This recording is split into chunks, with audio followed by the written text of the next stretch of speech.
O testemunho exemplar de Paulo, não é?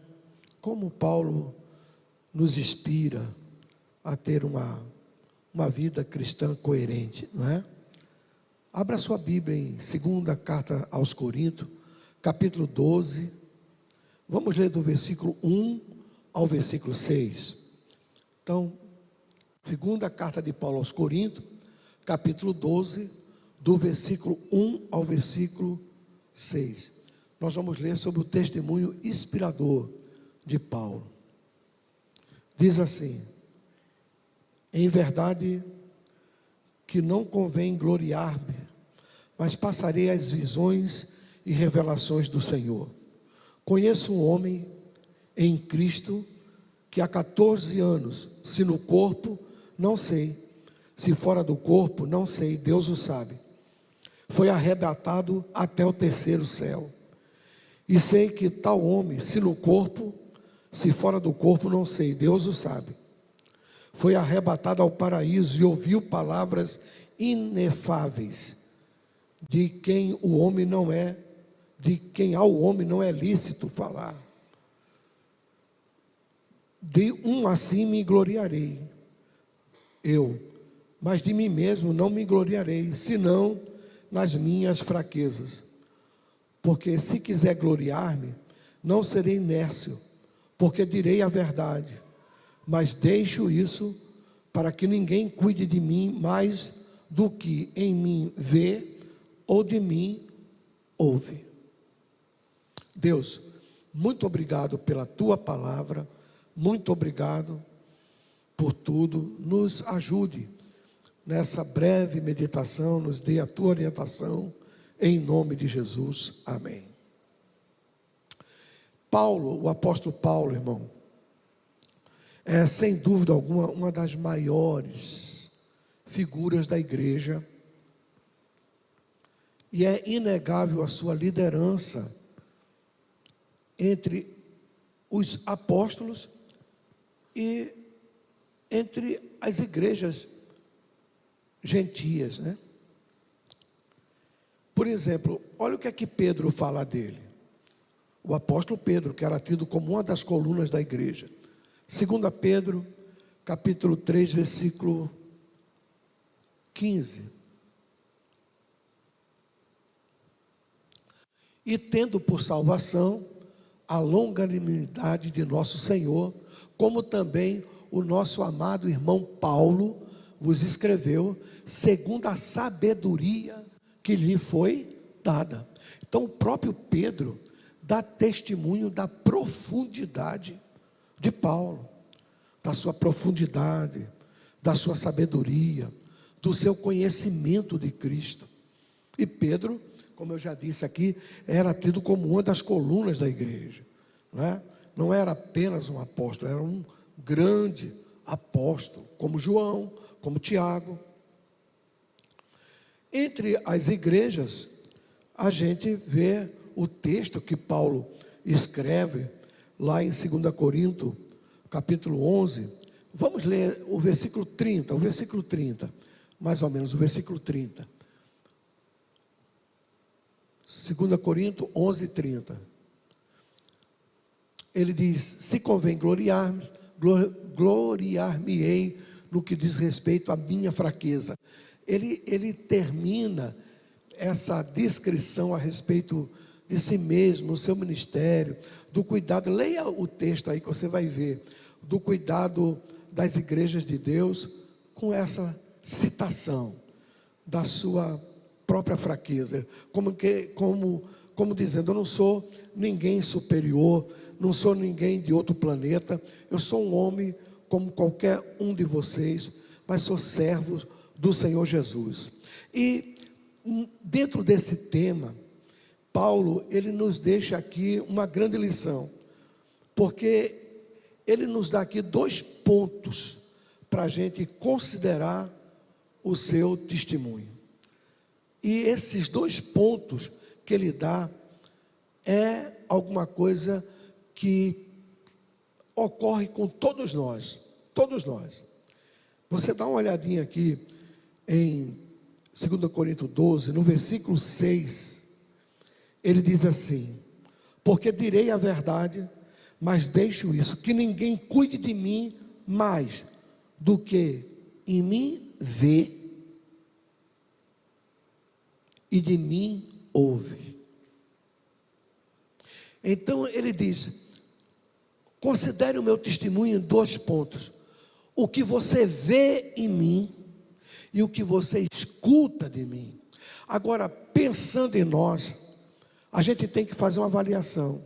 Será que o que as pessoas escutam de nós é coerente com o que as pessoas vê de nós? Vou repetir. Paulo diz: considere o que vocês veem em mim e escutam de mim. Agora, olhando para a gente, será que o que a pessoa escuta de nós, muitas das vezes com o microfone na mão, cantando, louvando, pregando, ensinando, será que o que as pessoas escutam de nós é coerente com o que as pessoas vê em nós? E é por isso que é muito importante essa questão do testemunho cristão. Será que o que as pessoas escutam você falar lá no teu trabalho: olha, Jesus é maravilhoso, olha, eu sou crente em Jesus, o arrebatamento vem aí, eu vou subir. Será que o que eles escutam de você é coerente com o que eles veem em você? Será que o que eles escutam você falar: olha, eu vou para a igreja, eu louvo a Deus, eu ministro na casa de Deus, eu canto, eu toco, eu falo, será que o que eles escutam de você é coerente com o que eles veem em você? E é isso que Paulo está colocando aqui, olha. Ele diz assim: porque se quiser gloriar-me, não serei nécio, porque direi a verdade, mas deixo isso para que ninguém cuide de mim mais do que em mim vê e de mim ouve. Ele diz: esse é o meu testemunho, ninguém me ache superior do que você vê na minha vida e escuta dos meus lábios. E será que a gente pode dizer isso? O que você vê na minha vida é coerente com o que você escuta dos meus lábios?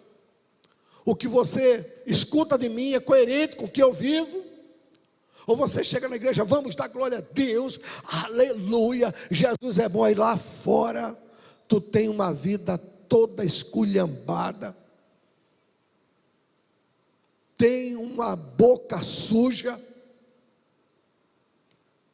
não tem coerência no testemunho, no colégio briga com todo mundo, é o aluno mais encrenqueiro do colégio, ou é a pessoa mais encrenqueira do colégio. Na firma é o pior funcionário do teu patrão, é aquele funcionário que qualquer coisa intriga, qualquer coisa é um Deus me acuda. Os teus vizinhos têm até medo de olhar quando você chega, porque se não olhar para você com um olhar simpático, já arrumou uma tempestade para a vida. E depois nós pegamos uma Bíblia e sapateamos, cantamos, pulando, falamos, vivemos aquele período da panela de pressão.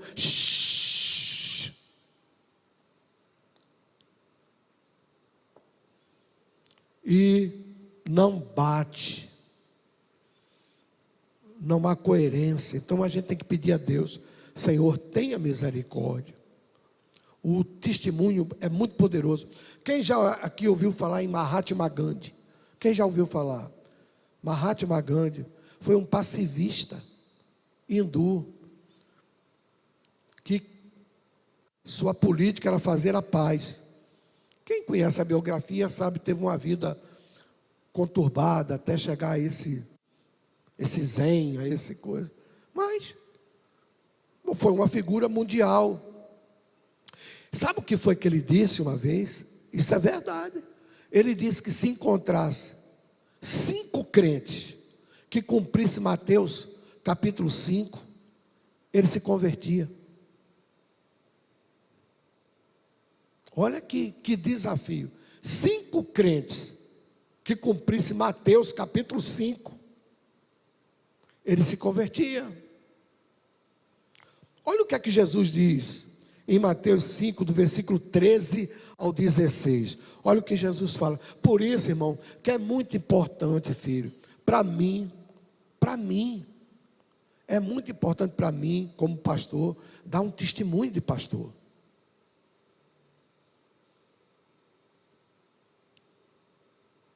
Eu tenho que dar um testemunho de pastor. Para você que é servo de Deus, é um obreiro, você tem que dar um testemunho de obreiro. Para você que é crente em Jesus, você tem que dar um testemunho de crente em Jesus. Porque senão fica incoerente, querido. A gente fala uma coisa e vive outra. Aí aquilo que a gente fala não tem efeito, porque aquilo que a gente vive desfaz tudo que a gente fala. Olha o que é que Jesus ensina para mim, para você, para todos nós. Olha aqui, ó. Vós sois o sal da terra, e se o sal for insípido, com que se há de salgar? Para nada mais presta, senão para se lançar fora e ser pisado pelos homens. Nossa vida só serve se tiver o sabor do sal, a essência do sal, o poder do sal. Isso aqui fala de testemunho. Vós sois a luz do mundo. Não se pode esconder uma cidade edificada sobre um monte, nem se acende uma candeia, uma lamparina, e se coloca debaixo do alqueire, mas no velador, e dá luz a todos os que estão na casa. Nossa vida tem que ter luz. As pessoas não podem olhar para a gente como se a gente fosse uma treva. O nosso comportamento ser treva. A gente falar de luz e o nosso comportamento ser treva. O vizinho dizer assim: eu moro do lado de um crente. Misericórdia. Olha que coisa triste. A casa deles é uma praça de guerra. Os filhos grita, xinga, pula. O marido e a mulher falta pouco se agarrar a garganta um do outro. Olha bem, irmão, fica incoerente. Olha o que é que ele diz: assim resplandeça a vossa luz diante dos homens, para que veja as vossas boas obras e glorifique ao vosso Pai que está no céu. O nosso testemunho tem propósito. Por que eu tenho que dar um bom testemunho? Porque existe um propósito no meu testemunho. Qual é o propósito do seu testemunho? Por que eu tenho que dar um testemunho como pastor? E você tem que dar um testemunho como crente. A senhora, irmã, tem que dar um testemunho como uma crente. Você, meu filho, que é jovem, tem que dar um testemunho como um jovem crente. Você, meu irmão, é um obreiro, tem que dar um testemunho como um obreiro. Por que nós temos que dar um testemunho? Porque nosso testemunho tem propósito. Qual é o propósito? Através da nossa vida, Deus ser glorificado, Deus ser reconhecido, através do nosso porte, da nossa maneira, do nosso comportamento. Nosso comportamento.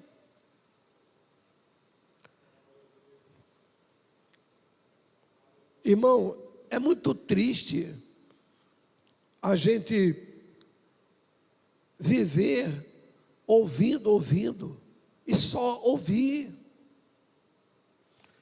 Mateus 23, de 1 a 3. Mateus 23, de 1 a 3. Olha o que é que Jesus diz. Mateus 23, de 1 a 3.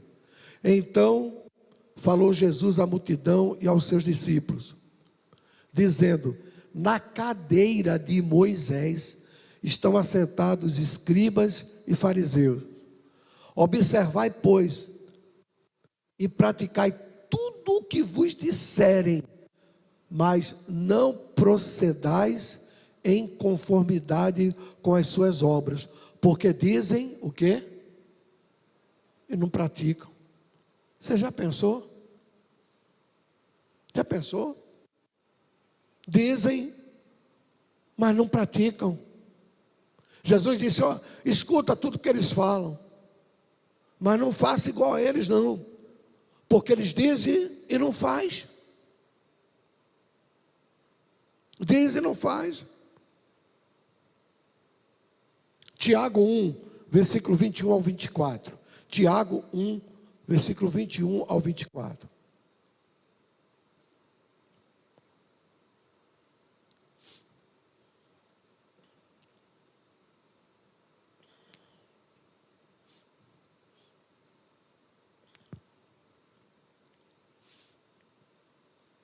Carta do apóstolo Tiago, capítulo 1, versículo 21 ao 24.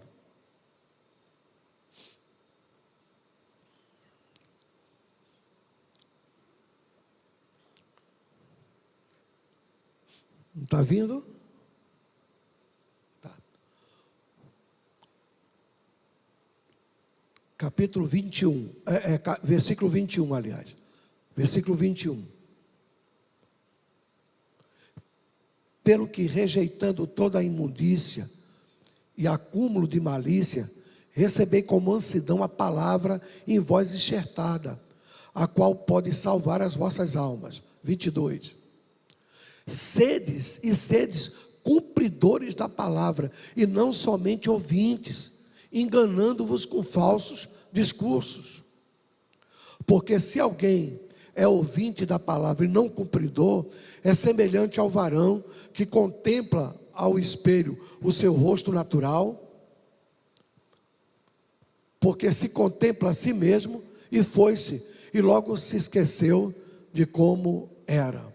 Então, irmãos, o apóstolo recomenda para a gente não ser só ouvinte, ficar ouvindo o discurso e a gente não praticar a palavra de Deus. Então, eu tenho que procurar ter um testemunho coerente, ter cuidado, não é? No meu comportamento, seja na faculdade, seja no colégio, seja entre os amigos, não é? Entre os amigos. Ah, pastor, eu tenho muito amigo que não é crente. Você deve ter o cuidado redobrado. Porque na tua frente eles dão um tapinha. Rapaz, você não é mole não. Por detrás assim, que crente sem vergonha. Que crente sem vergonha. Se possível até grava o que você fala.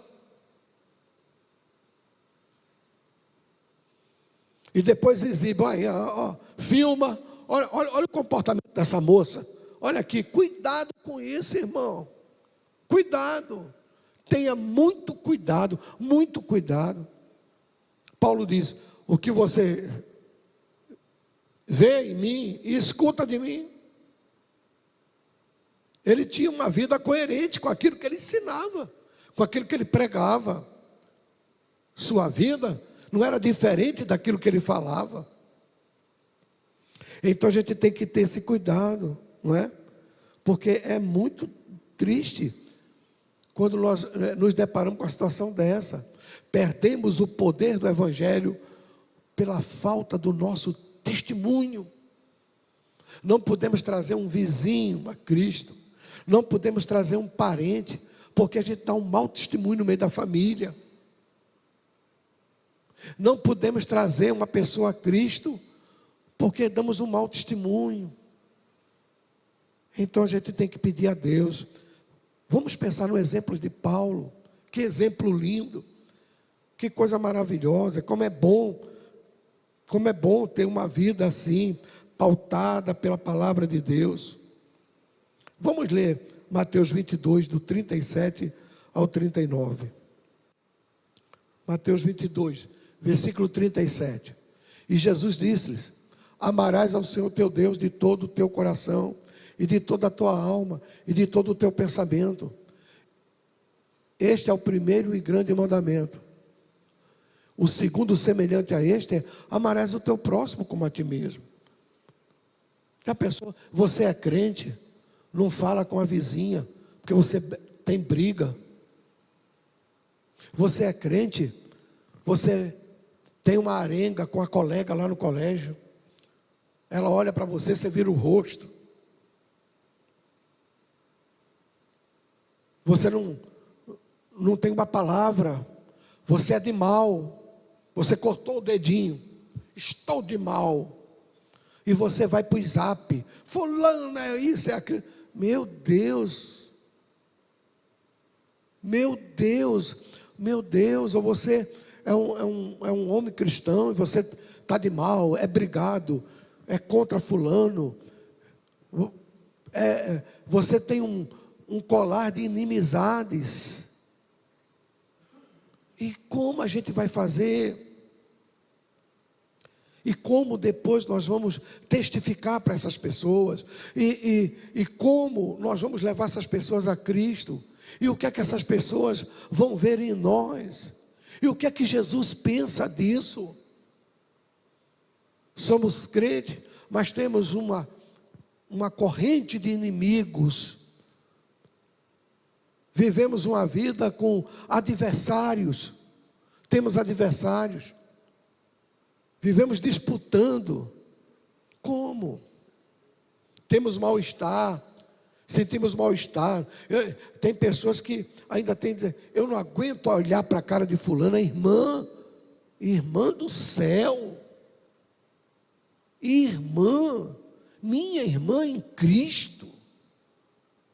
Meu irmão, eu não aguento olhar a cara de fulano, não aguento olhar a cara de ciclano. Irmão, pelo amor de Deus, querido, irmão, não pode existir isso, irmão. O diabo até pode tentar lançar isso na sua vida, mas você não pode aceitar uma coisa dessa na sua vida.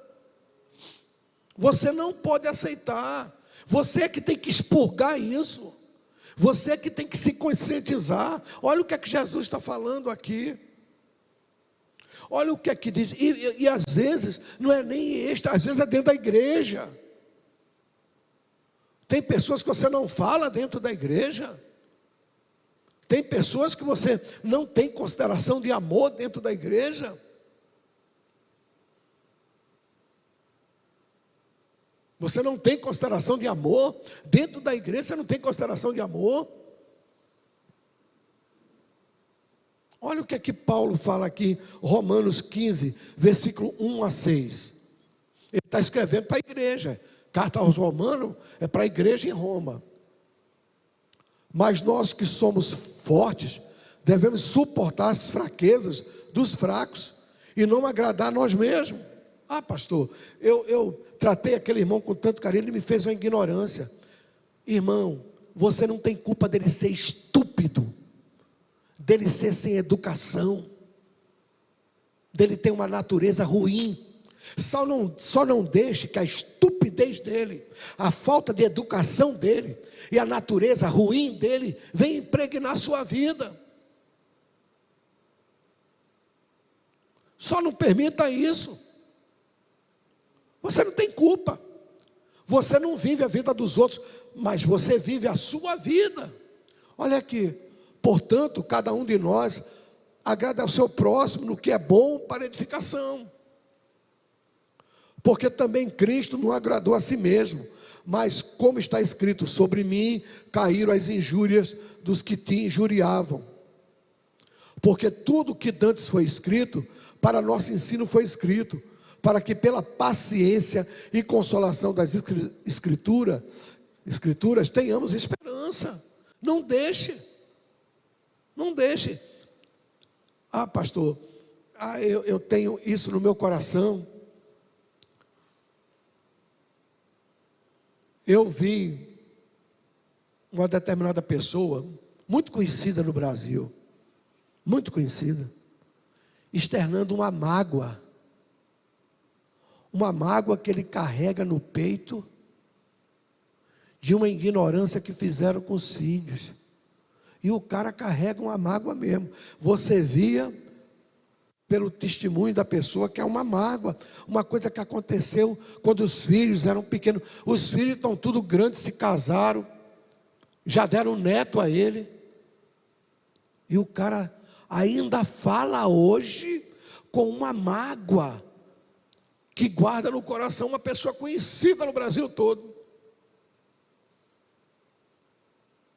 Meu irmão, tem pessoas que acalentam a mágoa porque aquela pessoa agiu com estupidez, ou com ignorância, ou com aquela coisa rança, aquela coisa ruim. Você não deixe que aquilo lhe contamine. Você não pode guardar isso com você, meu irmão. Não guarde isso com você, não deixe isso atrapalhar a sua vida, dificultar seu crescimento, bloquear seu desenvolvimento em Cristo, você deixar de receber bênção, porque no seu coração habita uma raiz de amargura. Não permita isso acontecer com você. Mas fica aqui a pergunta: o que nós estamos pregando, ensinando, vivendo, é coerente? É coerente? É sempre bom a gente fazer uma faxina. É sempre bom a gente fazer uma autoanálise. É bíblico. Vamos ler 1 Coríntios 11, 28. É muito bom a gente fazer uma autoanálise. Olha o que é que diz aqui, ó. Olha o que é que Paulo recomenda. Examine-se, pois, o homem a si mesmo. Isso se chama autoanálise. Você examinar você, olhar para você mesmo. Examine-se, pois, o homem a si mesmo. A gente fazer um autoexame.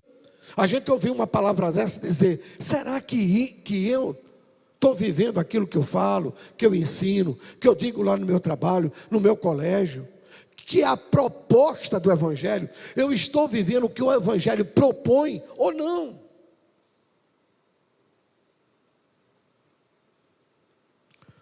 Olha o que é que diz o Salmo 19, versículo 12. Então a gente tem que olhar para nós mesmos.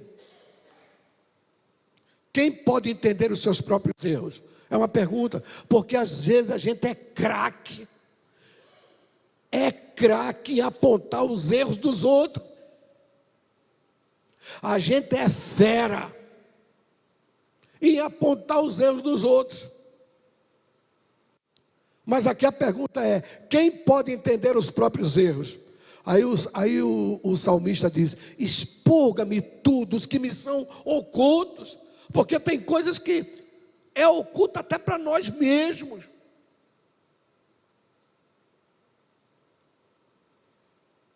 Sou mais um homem cheio de defeito do que cheio de virtude. Eu tenho consciência disso.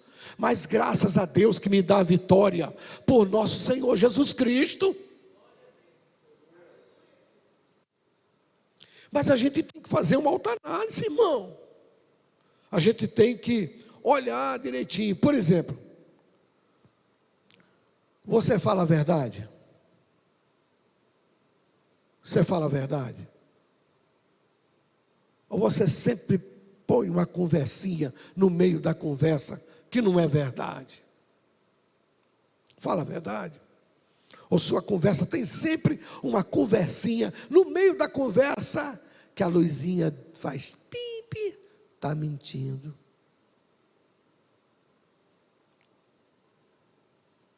Será que a gente fala a verdade? Vamos ler o Salmo 15, versículo 2. Salmo 15, versículo 2. Aquele que anda em sinceridade, pratica a justiça e fala verazmente a verdade. Fala verazmente segundo o seu coração. Olha o que é, não, pode voltar para o versículo 2. Olha qual é a proposta.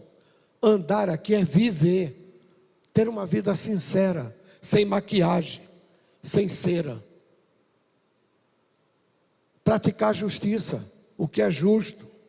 Procurar viver, não, isso aqui é justo. E falar a verdade. Será que eu?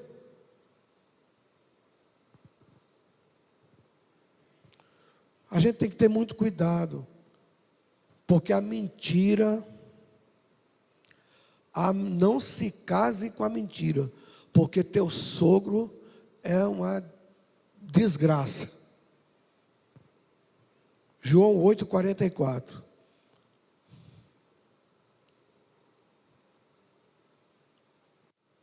Vós tendes por pai ao diabo e quereis satisfazer os desejos de vosso pai. Ele foi homicida desde o princípio e não se firmou na verdade, porque não há verdade nele. Quando ele profere mentira, fala do que é próprio, porque é mentiroso e pai da mentira. Não se case com a mentira, porque teu sogro é uma desgraça. Ele é pai da mentira. O diabo é pai da mentira. Então, será que a gente fala a verdade? Uma outra coisa que a gente tem que ver. A gente tem uma palavra de saúde, de construção, de bênção para a vida das pessoas. Ou a gente tem aquela mania de denigrir, de diminuir, de hostilizar.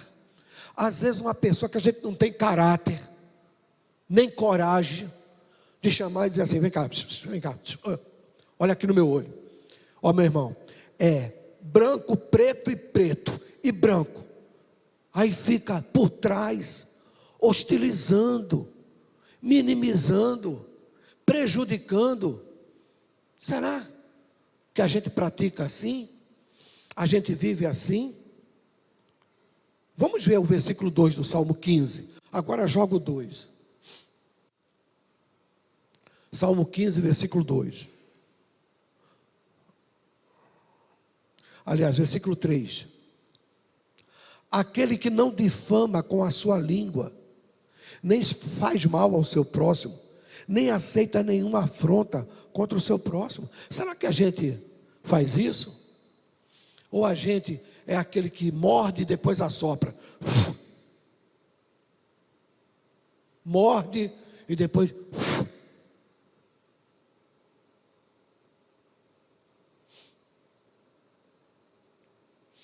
Será que a gente, alguém vem, não deixa, irmão.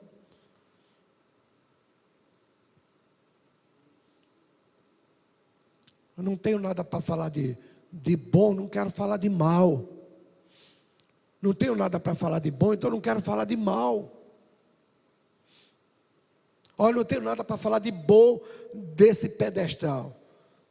Isso aqui é uma miséria. Não tenho nada para falar de bom, então não vou falar de mal, não falo de mal. Se você não tem nada para falar de bom, não vá falar de mal. Não se junte num ciclo, não faça uma rodinha.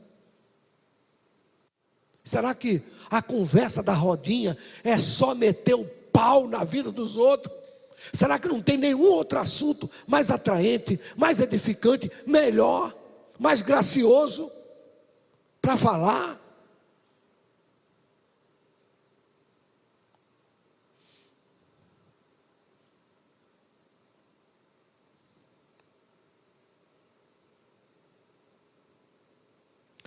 Uma outra coisa que a gente tem que ver.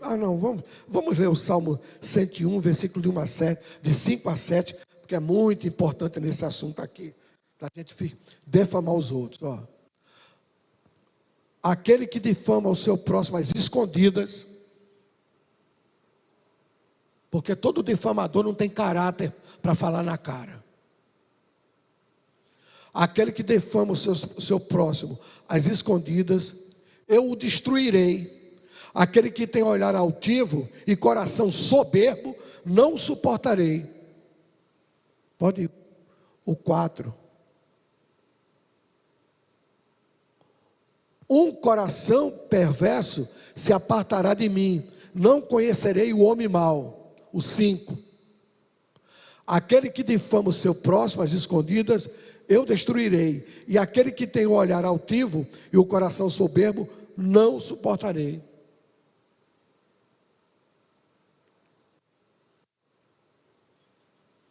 Que Deus nos guarde.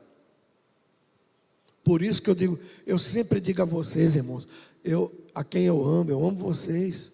E eu digo isso com amor, como um irmão mais velho, não como um homem perfeito.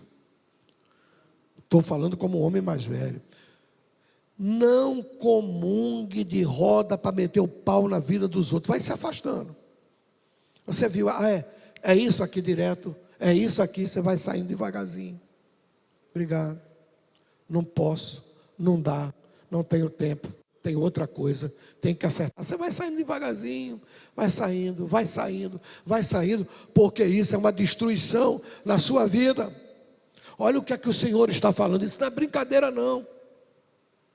Isso aqui vale para João, para José, para Antônio, para Benedito, vale para todo mundo. Aqui vale para todo mundo. Quem difama seu próximo, eu destruirei. Tem uma outra coisa aqui.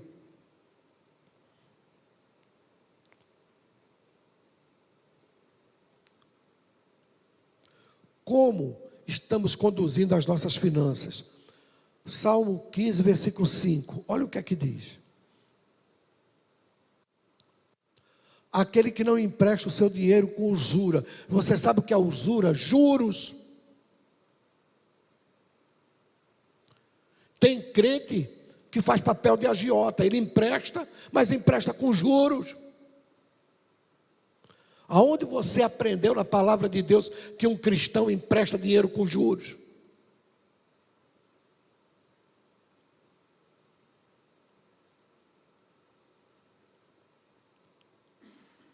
Aonde foi que te ensinaram que um cristão empresta dinheiro com juros?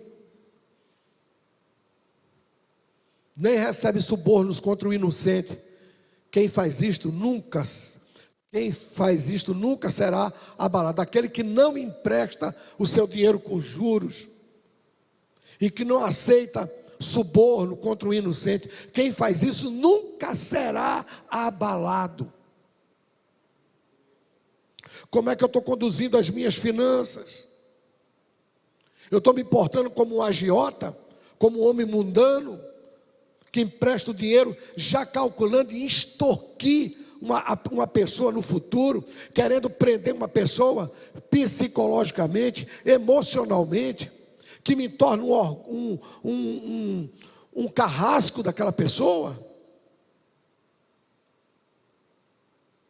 Como é que eu estou me portando?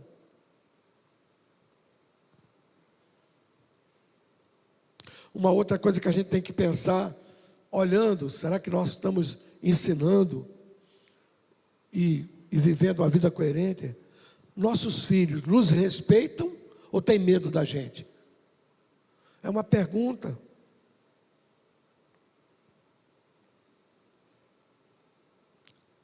O que é que nossos filhos têm? Eles têm respeito ou têm medo? Efésios 6, versículo 4. E vós, pais, não provoqueis a ira a vossos filhos, mas criai-os na doutrina e admoestação do Senhor. Olha aqui como é fundamental ensinar nossos filhos. Meu filho não tem que ter medo de mim, ele tem que ter respeito. Eu tenho que criá-lo ensinando.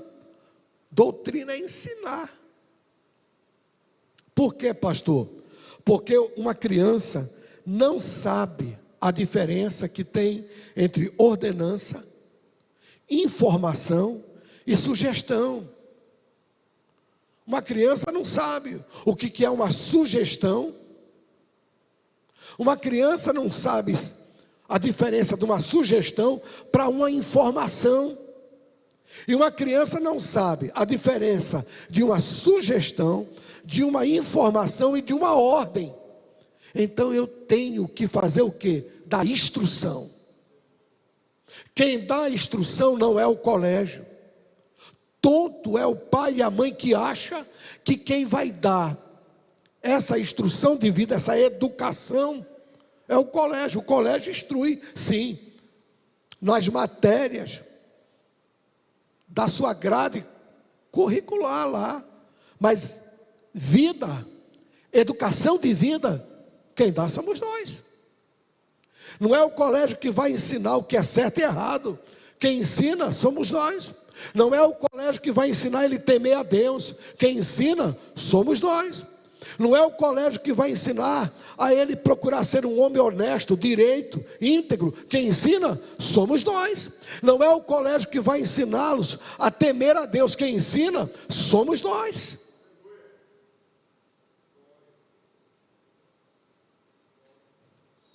Provérbios 22, versículo 6. Veja como o ensino está acoplado à criação de filhos. Eu vou criar meu filho para colocá-lo em frente a um computador. Não, eu vou te dar um tablet. Fica o dia todo no tablet. Vai para o computador. Ou então vai para frente de uma televisão. Não me enche a paciência. Passa 2 horas no colégio ou 3 horas no colégio. Chega em casa. Isso, vai para frente da televisão. Fica aqui. Ou pega um computador, vai para frente do computador. E às vezes tu não sabe nem o que é que ele está vendo ali dentro. Deixa lá, larga lá. Não dá instrução não. Não senta não. Não conversa sobre Deus. Não mostra na tua vida que Deus é verdadeiro. Vem cá. Já orou com seu pai e sua mãe? Não. Vamos dobrar o joelho aqui, vamos orar. Papai vai ler um salmo aqui para você. Cadê sua Bíblia?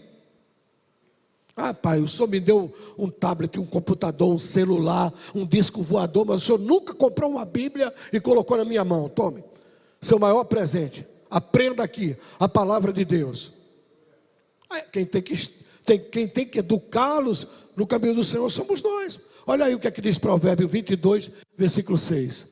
Instrui o menino no caminho em que deve andar, e até quando envelhecer, não se desviará dele. Instrui o menino.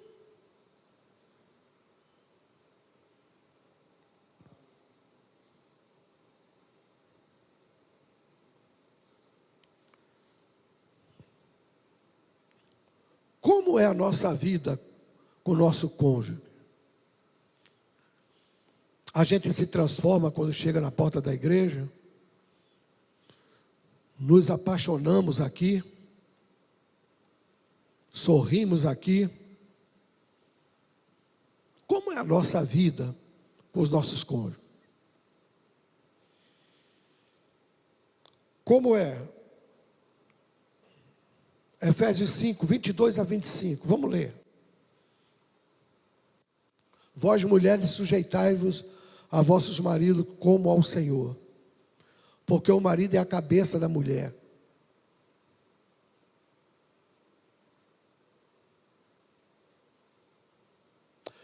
Como também Cristo é a cabeça da igreja, sendo Ele próprio o Salvador do corpo. De sorte que assim como a igreja está sujeita a Cristo, assim também as mulheres sejam em tudo sujeitas aos seus maridos. Vós, marido, amai vossas mulheres como também Cristo amou a igreja.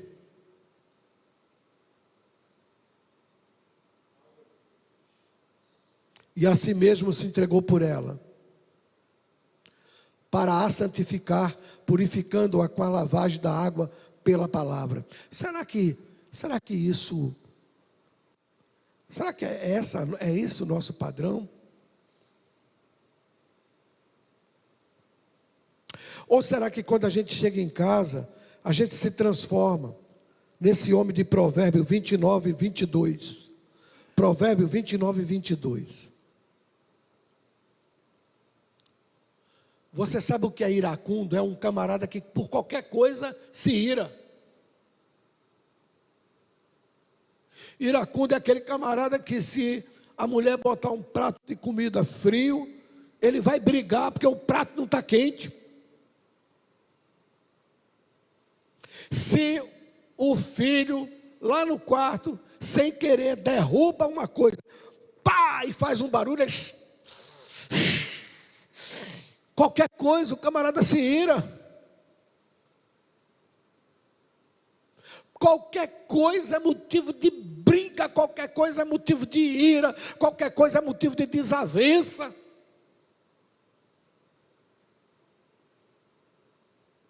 Se ira por qualquer coisa.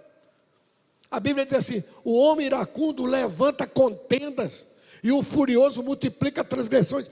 O homem iracundo levanta contenda, qualquer coisa, qualquer coisa. Coitada da mulher, se ele procurar uma gravata, e ela disse aí, não deu tempo, a gravata, acabou o mundo.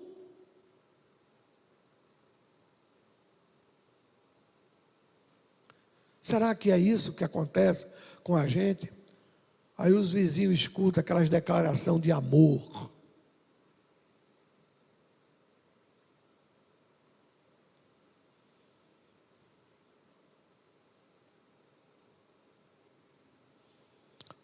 Agora olhe Provérbio 27:15. Será que a pessoa se transforma, as mulheres se transformam nessa mulher de Provérbio 27:15? O gotejar contínuo no dia de grande chuva é a mulher rixosa. Um e outro são semelhantes. Você já viu aquela goteira? Pum, pum, é aquela mulher rixosa. É rincha por causa de tudo. Tudo também é uma questão. Ela não poupa o marido. Ela passa por cima. Ela passa o rodo.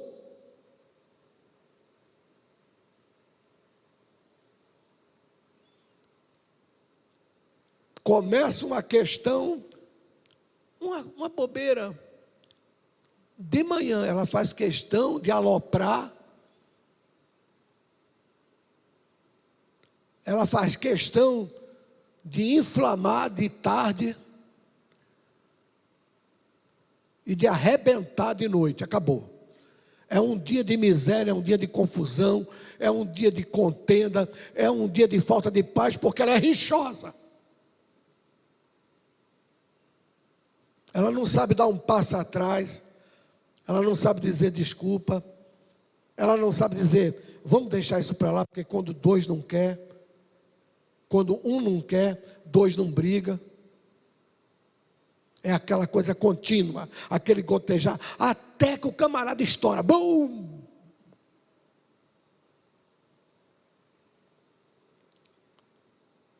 Aí, nossos vizinhos escutam aquela declaração de amor.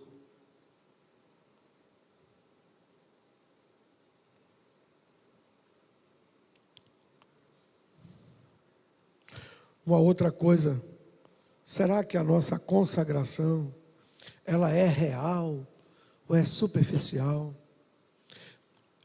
Só responda para você. Quando foi a última vez que você orou? Quando foi a última vez que você tirou um momento com Deus, a sós? Quando foi a última vez que você jejuou? Sem ser o pastor Silas falando aqui, vamos jejuar, todo mundo. Não, você disse, eu preciso de jejuar. Quando foi a última vez que você se analisou e disse, eu preciso de acertar aqui e ali? Quando foi a última vez que você foi a Deus com lágrima e disse, Senhor, eu tenho que consagrar minha vida, submeter minha vida ao Senhor? Quando foi a última vez que fizemos isso? Efésios 5, do versículo 2 ao 5, vamos ler. Olha o que aqui Paulo fala. E andai em amor, como também Cristo vos amou e se entregou a si mesmo por nós, em oferta e sacrifício a Deus, em cheiro suave. Mas a prostituição e toda a impureza ou avareza, nem ainda se nomeia entre vós como convém a santos. Nem torpezas, nem parvoíce, nem chocarrice, que não convém, mas antes ações de graça. Porque bem sabeis isto, que nenhum fornicador, ou impuro, ou avarento, o qual é idólatra, tem herança no reino de Cristo e de Deus.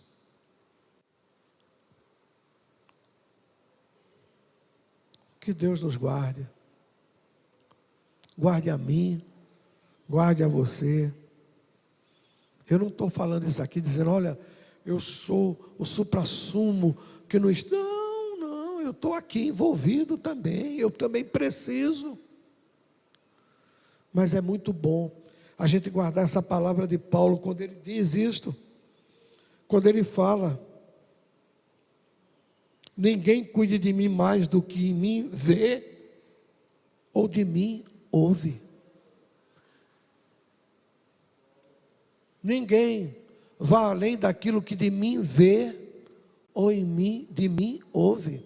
Isso é uma questão que a gente tem que considerar. Apocalipse 22, 14, para a gente terminar aqui, irmãos. Joga aqui. Apocalipse 22, 14. Vamos ler todo mundo junto, queridos? Vamos. Diz assim, ó. Bem-aventurados aqueles que lavam as suas vestiduras no sangue do Cordeiro, para que tenham direito à árvore da vida e possam entrar na cidade pelas portas. Quantos dizem amém, irmãos?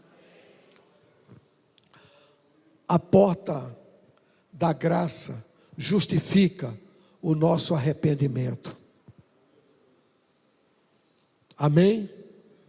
Enquanto a porta da graça está aberta, há justificação para o nosso arrependimento. Então, querido, vamos a Cristo, vamos dobrar nossos joelhos. Quando você chegar na sua casa, Senhor, isso aqui, ó, essa área aqui, Senhor, isso aqui, Deus, ó, eu preciso, você precisa, para que a gente tenha uma vida abençoada e equilibrada em Jesus. Vamos nos colocar de pé?